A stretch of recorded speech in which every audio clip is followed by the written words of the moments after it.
Hello, welcome to Harshita vlogs. ఈరోజు మన గార్డెన్లో కాసిన బాదం పప్పుతో స్పెషల్ హల్వా చూపిస్తాను. ఇవైతే మా చెట్టుకు కాసిన బాదం పప్పు అండి. ఇవన్నీ వేసి ఒక ప్యాకెట్లో ఇలా స్టోర్ చేసుకున్నాను. ఇంకా ఈ పప్పుని ఒక ఓవర్ నైట్ పాటు నానపెట్టాను. అయితే ఈ నాటు బాదంకి తొక్క రాదండి, అందుకే తొక్కతో పాటు మిక్సీలో వేస్తున్నాను. అందులో 1/2 కప్ పాలు పోసి ఇలా బాగా మెత్తగా గ్రైండ్ చేసుకోవాలి. చూసారా పేస్ట్ ఎంత స్మూత్గా వచ్చిందో.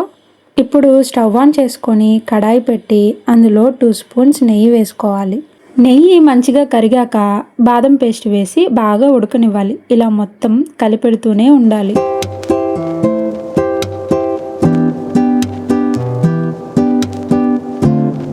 ఇప్పుడు అందులో 1 కప్పు పాలు పోసి బాగా కలపాలి. దాంతోపాటు దంచిన యాలకులు ఇంకొన్ని పాలు వేసి బాగా కలపాలి. ఇంకా దాంట్లో 1/2 కప్ షుగర్ వేయాలి.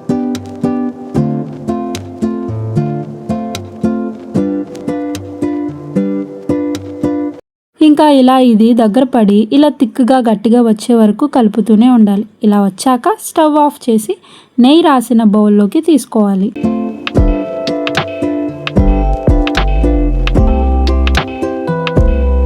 ఇక పైన బాదం పప్పు పిస్తాతో గార్నిష్ చేస్తే మన హెల్తీ బాదం హల్వా రెడీ.